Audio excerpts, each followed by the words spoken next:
بسم اللہ الرحمن الرحیم۔ السلام علیکم ورحمۃ اللہ وبرکاتہ۔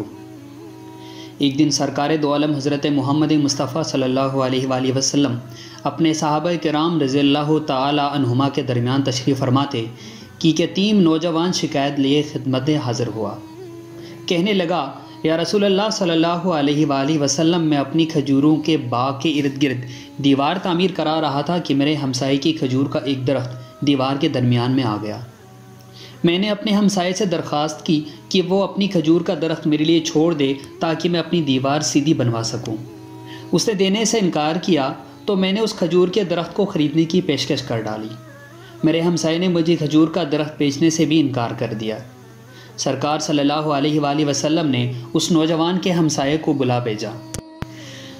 ہمسایہ حاضر ہوا تو آپ صلی اللہ علیہ وآلہ وسلم نے اسے نوجوان کی شکایت سنائی، جسے اس نے تسلیم کیا کہ واقعتاً ایسا ہی ہوا ہے۔ آپ صلی اللہ علیہ وآلہ وسلم نے اسے فرمایا کہ تم اپنی کھجور کا درخت اس نوجوان کے لیے چھوڑ دو یا اس درخت کو نوجوان کے ہاتھوں فروخت کر دو اور قیمت لے لو۔ اس آدمی نے دونوں حالتوں میں انکار کیا۔ آپ صلی اللہ علیہ وسلم نے اپنی بات کو ایک بار پھر دہرایا، کھجور کا درخت اس نوجوان کو فروخت کر کے پیسے بھی وصول کر لو اور تمہیں جنت میں بھی ایک عظیم الشان کھجور کا درخت ملے گا جس کی سائے کی طوالت میں سوار 100 سال تک چلتا رہے گا۔ دنیا کے ایک درخت کے بدلے میں جنت میں ایک درخت کی پیشکش ایسی عظیم الشان تھی جس کو سن کر مجلس میں موجود سارے صحابہ کرام رضی اللہ تعالی عنہما دنگ رہ گئے۔ سب یہی سوچ رہے تھے کہ ایسے شخص جو جنت میں ایک عظیم الشان درخت کا مالک ہو کیسے جنت سے محروم ہو کر دوزخ میں جائے گا۔ مگر واہ قسمت کہ دنیاوی مال و متاع کی لالچ اور طمع آڑے آ گئی اور اس شخص نے اپنا کھجور کا درخت بیچنے سے انکار کر دیا۔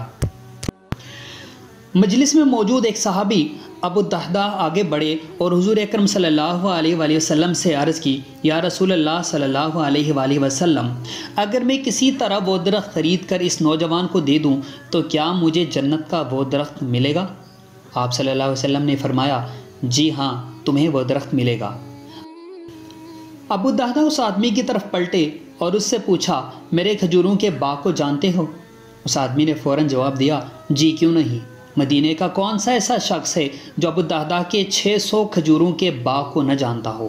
ایسا باغ جس کے اندر ہی ایک محل تعمیر کیا گیا ہے، باغ میں میٹھے پانی کا ایک کنواں اور باغ کے ارد گرد تعمیر خوبصورت اور نمایاں دیوار دور سے ہی نظر آتی ہے۔ مدینے کے سارے تاجر تیرے باغ کی اعلیٰ اقسام کی کھجوروں کو کھانے اور خریدنے کے انتظار میں رہتے ہیں۔ ابو الدہداء نے اس شخص کی بات کو مکمل ہونے پر کہا، تو پھر کیا تم اپنے اس کھجور کے ایک درخت کو میرے سارے باغ، محل، کنویں اور اس خوبصورت دیوار کے بدلے میں فروخت کرتے ہو؟ اس شخص نے غیر یقینی سے سرکار دو عالم صلی اللہ علیہ وآلہ وسلم کی طرف دیکھا کہ کیا عقل مانتی ہے کہ ایک کھجور کے بدلے میں اسے ابو الدہداء کے 600 کھجوروں کے باغ کا قبضہ بھی مل پائے گا کہ نہیں؟ معاملہ تو ہر لحاظ سے فائدہ مند نظر آ رہا تھا۔ حضور پاک صلی اللہ علیہ وآلہ وسلم اور مجلس میں موجود صحابہ کرام کی گواہی دی اور معاملہ طے پایا۔ ابو الدہداء نے خوشی سے حضور اکرم صلی اللہ علیہ وآلہ وسلم کو دیکھا اور سوال کیا، یا رسول اللہ صلی اللہ علیہ وآلہ وسلم، جنت میں میرا ایک کھجور کا درخت پکا ہو گیا نا؟ آپ صلی اللہ علیہ وسلم نے فرمایا، جی نہیں۔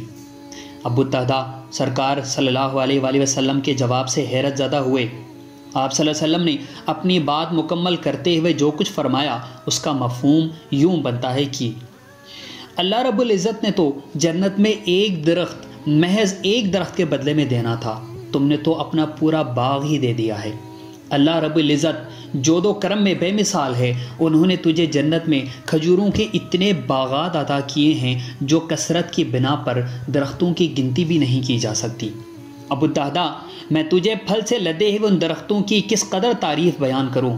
آپ صلی اللہ علیہ وسلم اپنی اس بات کو اس قدر دہراتے رہے کہ محفل میں موجود ہر شخص یہ حسرت کرنے لگا، اے کاش وہ ابو الدہداء ہوتا۔ ابو الدہداء وہاں سے اٹھ کر جب اپنے گھر کو لوٹے تو خوشی کو چھپا نہ پا رہے تھے۔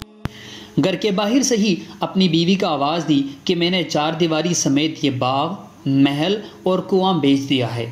بیوی اپنے خاوند کی کاروباری خوبیوں اور صلاحیتوں کو اچھی طرح جانتی تھی۔ اس نے اپنے خاوند سے پوچھا، ابو الدہداء کتنے میں بیچا ہے یہ سب کچھ؟ ابو الدرداء نے اپنی بیوی سے کہا کہ میں نے یہاں کا ایک درخت جنت میں لگے ایک ایسے درخت کے بدلے میں بیچا ہے جس کے سائے میں سوار 100 سال تک چلتا رہے۔ ابو الدرداء کی بیوی نے خوشی سے چلاتے ہوئے کہا، ابو الدرداء تو نے منافع کا سودا کیا ہے، ابو الدرداء تو نے منافع کا سودا کیا ہے۔ اللہ تبارک و تعالیٰ سے دعا ہے کہ اللہ تبارک و تعالیٰ ہمیں بھی اس کی راہ میں خرچ کرنے کی توفیق عطا فرمائے۔ والسلام علیکم ورحمۃ اللہ وبرکاتہ۔